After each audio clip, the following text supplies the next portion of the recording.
Unlock Season 14 with the key of imagination. Beyond it is another dimension. A dimension of film, a dimension of scares, a dimension of discussion. You're moving into a land of both humor and substance, of facts and intros. You've just crossed over into the Horrific Podcast. Alright, so we're back with another episode in Season 14, in which we are working our way through a set of episodes of the show, The Twilight Zone, that either directly influenced or, wink wink, definitely influenced a bunch of future horror movies. So last week we did the episode Living Doll that basically set the stage for a lot of doll horror that we would see in the future, more specifically Child's Play, but others too, in my opinion. This week we're going to go a little bit different direction, and we watched the episode Perchance to Dream, which was Season 1, Episode 9 in 1959. This one's a little bit different. I think we may feel a little differently about it than the one we did last week, but I think it's still very interesting from kind of the larger horror perspective. In Perchance to Dream, there's a character who comes into a doctor's office, and he is just, like, losing it. He claims that he hasn't slept in 87 hours. He's claiming that in his dreams, a story is playing out that involves a mysterious woman who's trying to lead him to his death. The man has a heart condition and has been warned not to get overly nervous or scared or excited or anything else, but in the dream, the woman keeps trying to put him into situations where he is. Over the course of it, she gets him somehow onto a roller coaster and then tries to push him off. He's explaining all this to the doctor, who is giving him very rational explanations for what's going on. But eventually he decides to leave because he says the doctor can't help him and no one else can. When he goes out into the reception area, he sees that the doctor's secretary is, in fact, the woman from his dreams. He freaks out, runs back into the doctor's office, and jumps out the window, and then falls to the street below and dies. There is a twist at the end, but we'll get back to that later. So, broad brush, this episode is about a guy who is being tormented by a mysterious figure that attacks him anytime he falls asleep. Yep. Does that sound like any horror movies that you've heard of? I mean, Maybe a prominent franchise that started in the 80s? I could think of one or two. So yeah, I mean, it seems pretty obvious that A Nightmare on Elm Street, at least very loosely, was based on the idea here. Like, this was it's an episode of a super famous, influential TV show that talks about people being terrorized and, potentially murdered in their dreams. And then, in the 80s, we have Freddy Krueger, who is tormenting teenagers in their dreams and killing people when they fall asleep. I think that you can't really say that the concepts aren't similar enough that you might expect them to be directly related. Unless you have pride, Daniel. And I say that because this is the exact opposite of what we had last week. So Craven has stated about this episode, or about Nightmare on Elm Street, that it was a series of articles in the LA Times, 3 small articles about men from Southeast Asia who were from immigrant families and had died in the middle of nightmares. The paper had never correlated them, never said, "Hey, we've had another story like this." Also, the 1970s pop song "Dreamweaver," it's just a classic by Gary Wright, sealed the story for Craven, giving him not only an artistic setting to jump off from, but a synthesizer riff for the movie soundtrack. Craven has also stated that he drew some inspiration for the film from Eastern religions. Now, I want to say this. I've watched Unsolved Mysteries about 1 billion times. I've solved none. So far. Let's go on with the episode. Just kidding. And I do remember watching the episode about this family that like it was like all the males had like this heart condition and they ended up dying in their sleep, and it was like passed down through generations. So I do remember that. I do remember reading it. I don't think that the times line up, but I don't know that for sure. I'm just saying, you know. Yep. And if you're into horror as much as a horror movie maker probably should be, then you probably have seen the Twilight Zone episodes, especially the early ones. Yeah, and it's also the idea of kind of like a creepy person that like is haunting you or like chasing you or trying to kill you in your dreams more specifically. Mm-hmm. But, kind of we talked last week about how with Tina, the talking doll that ended up killing the main character or the main guy, like she was portrayed in a very different way than like Chucky was in Child's Play. So it wasn't like a direct remake, but the overall sort of, this is a formula for a situation that's terrifying, that is going to make people, in the theater scared. And it's like, I've already seen it work because this episode freaked a bunch of people out.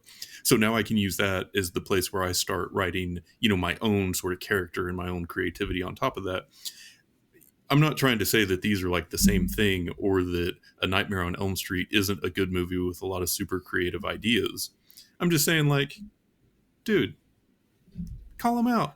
Well, yeah, exactly. Just give them a little shout out. That's all you got to do. That's exactly what I was saying last episode, of just like it's okay to have that as a reference. Just own up to it. Yeah, and kind of like I had mentioned before, I didn't like this episode as much as last week's episode, but I still thought it was good. Yeah. And I think that the first A Nightmare on Elm Street was a better movie than this was a TV show episode. Ooh. I'll give them that. Okay. But I think both are still good. So I think it's fair. Yeah. No, all around, like, this was a really interesting episode. It just got a little slow a few times for me. And I know that they were trying to like build the backstory and kind of create a mood. And then also, I think, distract you from the twist that was going to come. But there were just a few parts in this one that felt like they moved incredibly slowly. Like his monologue about being able to look at pictures and make them move. Yeah. And then when he's in the dreams, I felt like those could have been a little more action-packed. But again, I know that they were working on a limited budget, and so a lot of those dream sequences that were in like the weird like circus area, because much like last time, most of this episode happened inside one room, but there were also all of these other shots of like the dream parts where he's out driving, or he is in the carnival. And so there you've got, but they like made it blurry around the edges so that you could tell he was dreaming, but you could also tell that the set wasn't built any wider than like the exact middle the whole time. So, I get that they were working inside constraints, but there were a few scenes in this one where I was like, all right, let's hurry it up, guys. Yeah, I can see that too. Now, not too long ago, I went through my Twilight Zone marathon, and I start at the beginning.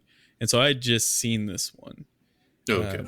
And so because I just seen it, like I kind of went into this where it was like I was trying to figure out where they were trying to fool you into if he was dreaming or not. Yeah. Like that's where I went into. So I didn't necessarily pay, I guess, a ton of attention, like to catch like the like the dream sequence, but that's absolutely accurate. Like that's 100% the case that they only built what they were going to film. Yeah. Why would they build more? I mean, that does make sense, but it definitely, and I watched this in order of what we did, obviously because we recorded this last week. And so I watched our Talkie Tina episode last week, and then, this one this week. And so I was fresh off of an episode that had like some really good horror scenes in action. So because of that, I was wondering if that's why I kind of thought about the slowness too. Like, it did linger. Now, a lot of things with Twilight Zone is a lot of dialogue too, but this one, even though it was a short episode, it could have probably been summed up even shorter, oddly enough. But. Yeah, I think the strength of the Twilight Zone is usually the writing of it. Mm-hmm. And that can be kind of hard to translate into like horror film, Well, just because that's true. you've got to like reinforce it. And I think when we were watching Red State last season, that was one thing that one of the reviews of it that or criticisms of it that I read said was that Kevin Smith is more accustomed to comedy, where the dialogue, the writing of the dialogue is like the most important thing. Mm-hmm. But then in that movie, when you're trying to make a more like intense, like kind of horror type movie, a lot of the other pieces of the directing are a lot more important than the dialogue. Mm-hmm. And that you could tell he wasn't experienced making horror movies by watching it, which I think was a fair criticism of that one. So Right. It's funny you say that too with this one though, because this is the first episode that aired that wasn't written by Rod Sterling. This was written by Charles Beaumont. oh really? I did Mm-hmm. not know that. Yeah. Very interesting. So, I mean that obviously is a play into it, 100%. Not maybe it's just maybe Charles Beaumont, who I don't know a ton about. Maybe he was good at writing comedies. Potentially. I don't think that's the case, but yeah, you know what I mean. He's just yeah. But this one I think was a brilliant idea. I mean, like the concept of it was great. The idea that you've got this guy and it has this like self-fulfilling prophecy where because he has the heart condition, he shouldn't be like nervous or scared or basically experience jump scares. But he knows that he believes that if he falls asleep, he's going to have a dream that has a jump scare that's going to kill him. So then he becomes scared of falling asleep, which is bad for his heart too. So he's created this like feedback loop of, like a terrible situation. And it was interesting to me to watch the way that the psychologist was trying to respond to all this, when really it was just the guy like narrating to him what was going to happen. Yeah. And then the ending, I guess we can go ahead and get into it. But the idea was when he very first got into the doctor's office, he laid down to rest and then like immediately woke up and was kind of like in a panic, like he'd been nodding off and like caught himself.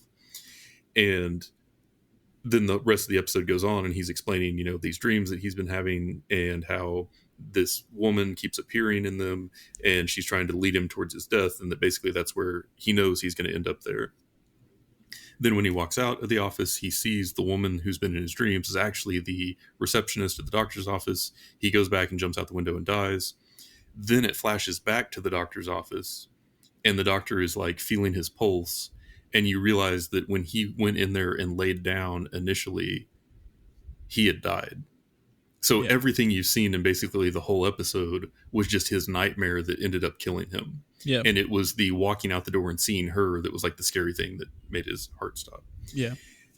And so that immediately reminded me of the playtest episode of Black Mirror.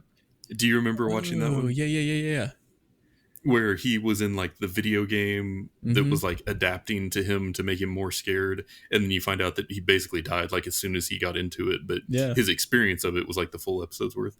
So I think that most definitely had to have been impacted or influenced by this. But that's kind of a cool idea, right? Is like you've experienced this whole episode, but really it was just a nightmare of the person right before he died. I feel like that's a thing we see a lot of times in movies too, where you find out the whole thing was a dream or the whole thing, really ended before it even started or whatever. Yeah. And I think it's also kind of interesting with now that we've talked about it, that it was a dream, to think like, I do think that kind of ties into real life where like, your imagination can make things way better or way worse. For example, like when you're reading a book, I always hear people who are like, yeah, but the book was better, like if they turn it into a movie. And it's like, well, yeah, it's because your imagination's better, or for the most part, probably. I don't know, but imagination's better. But like the concept is like this is like the definition of like a shit sandwich. Yeah, you can eat it and you're gonna be full, but you're eating a shit sandwich. And that's the situation here, where he was kind of damned if he did, damned if he didn't. And then look what happened, Daniel. He was damned. That's why you also don't see therapists. No, I think that I think as far as like a horror aspect of it, and I kind of touched base on it a little bit earlier though, but like when you first do see the lady, what was her name again? Maya the cat lady. Maya the cat lady. When you first see Maya the cat lady, it did creep me out. First off, it was eyes. We all know that's my thing. Creeps me out. But she also had cat eye. You know, like the mascara thing next to the eye. And so just seeing that was like, that was trippy in itself. Like that was gnarly. And definitely that kind of gets back to what I was talking about before, where they did create a character that was his antagonist in the dreams that was trying to kill him. Yeah. And that's where I was saying, like, you know, Freddy Krueger was also a character. It wasn't just like some random person. It was somebody with like a really like memorable look. Right. And I think that that is part of like you connecting with it is, you know, he goes back into the dream and all of a sudden you see her again and like, you know, that she's dangerous and that she's coming for him. And I think that's powerful, right? Like it would be different if it was just some nondescript guy trying to, you know, stab him or whatever. Right. And I think, you know, and I think an influence of the times would, and a thing that was kind of hurt this is like it being that it like kind of involved like a roller coaster, I guess. You know, like the concept of this story is that he is dreaming. So like it could have been literally anything else other than but they had to do the thing that was like hard to film convincingly. Yeah, exactly. And it's like you could have just like he could have been up on a building for what, like there's just so many different options, and that's the piece that like kind of gets, I think that that's the piece that kind of hurts it for me, like in my opinion, because it's like if you're gonna have a situation where like the sky's the limit, quite literally, like let's not waste our time trying to build this set that would be super difficult to, you know, to film. Like we have to put shading around, you know, like let's not do that. Let's just simplify this. Put them on a boat that they're gonna have to, you know, that they're, you know, he's got to walk the plank, something like there's so many different things that they could do that could be easier to film. So not all are gonna be home run. It's still not a bad episode, but it did have, you know, I still love the idea of it. Yeah. You know what I mean? Like the whole concept and the twist ending and everything I thought was great. It just, there were some parts of it where we talked last week about how in Living Doll, it was like they just managed the pace start to finish so well that you were like engaged from the moment it started till the moment it ended. And in this one, there were a few times where I was like, all right, I'm just going to read about it. Yeah. Some commentary about this episode. Yeah. 100%. Yeah. And because of that too, I think, and this will probably be something we kind of deal with through this season, but like, because of that, it definitely for me had fewer horror aspects in it than usual because of the, like if there's a lot of moving pieces going on, they're trying to fit a lot of moving things going on, and it's kind of confusing, and it's only like a 25-minute episode, like you're gonna miss a lot of things. You'll be a little bit sloppy, but you can't really put the focus in on the story itself, which at the end of the day is a pretty simple concept. You go to sleep, you're gonna die. You wake, you stress yourself out, you're gonna die. But the difference between this week and last week is just like they, like we've said, they just put it in. They put in the work from beginning to end. They knew, they answered as many questions as they could. Where this one, I think, left us with a little bit more questions than when we started. Does that make sense? It's Get Out versus Us all over again. Right. Is that? Yes, that's another influence. Yeah, and then one other influence I had in my notes, and I'm not sure how like direct this is, but just that idea of like you get into this really intense scene and then all of a sudden you realize that the character was just sleeping. that it was like a dream or a hallucination, and then all of a sudden you're like back to reality, using that as kind of a way to like spice up a horror movie. Yeah. I feel like is a thing we've seen a ton. So like you'll see a character where, you know, a new scene starts and then things are getting kind of creepy, and then all of a sudden there's like a jump scare and they get stabbed and die, and then all of a sudden it's like they wake up and they weren't actually dead. That was just a dream. Daydream. Yeah. But the director is using that as a way to keep you on your toes and to like inject a little bit of adrenaline into a part of the movie that wouldn't have been super like engaging otherwise. Right. Is a really effective technique that we've seen a ton in horror movies over the years. But that kind of, the way that played out here, like when all of a sudden you saw him back on the table asleep after that intense scene of him jumping out the window, I think kind of could be a little bit of a template for that. Well, yeah, no, we've seen it. I feel like we've seen it so many times that like I can't even point out like specific, because it's just like, it's just something that they add. I'm actually really glad you brought that up, because I didn't even catch that piece of it. It's definitely a really interesting piece to have with it, because that's influenced thousands, and to kind of tie into that, like my thought for the influences is with this, like he was sleeping, you know, he jumps out the window and he dies, and then you find out he's actually dead.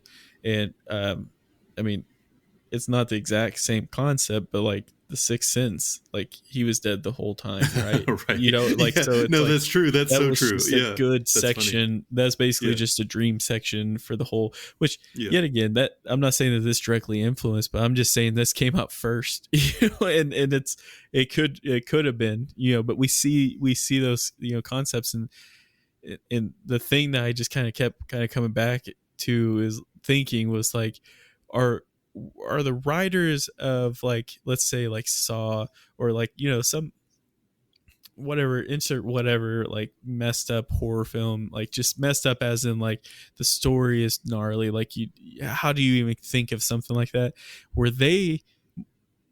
Did they have, you know, more horrific writing styles, or did the people in the 60s who came out of like the 50s golden era, right? Yeah, you know, granted, I'm sure a lot of those had, you know, dealt with a, you know, war, you know, which is terrible in itself, but like if you ask me, like you have a dude who shows up to work in like a suit and tie, and he's busting out like these, you know, some of these episodes in Twilight Zone, you're like, God, I think you're actually kind of messed up more than what like Rob Zombie is. You know, Rob Zombie just owns up to it. You just hit it. You know, that's even more terrifying. But they send him to the doctor, and the doctor prescribes 4 cigarettes and a hard scotch every day until he mellows out a little bit. Hell yeah, for sure. Yeah. Also Evangelion. Also the 60s, so you know, like you write something too gnarly, they call you a communist and blacklist you. So right, true. You know, man. Yeah. So yeah, overall, I mean, this was still a good episode. This is still a great TV show. This is worth watching. I think the one we did last week was just so good that this one didn't quite live up. Yeah. But I'm excited because next week we're going to be back with another episode that has a super obvious horror movie adaptation, and the movie makers will not admit to it, but the author has said for many years that he feels ripped off. So that'll be a fun one to talk about, and we'll be watching Little Girl Lost, which was season 3, episode 26 from 1962. So if anybody listening wants to check that one out before next week, you have been adequately warned. And that's it for today's episode. If you've listened this far, then thank you, and we hope you've enjoyed it. We're always looking for new ideas, so if you have any questions, comments, or movie suggestions, please send us an email at thehorrificpod@gmail.com, or hit us up on the IG. That's what the kids call Instagram. Just search for The Horrific Podcast. Thanks for listening.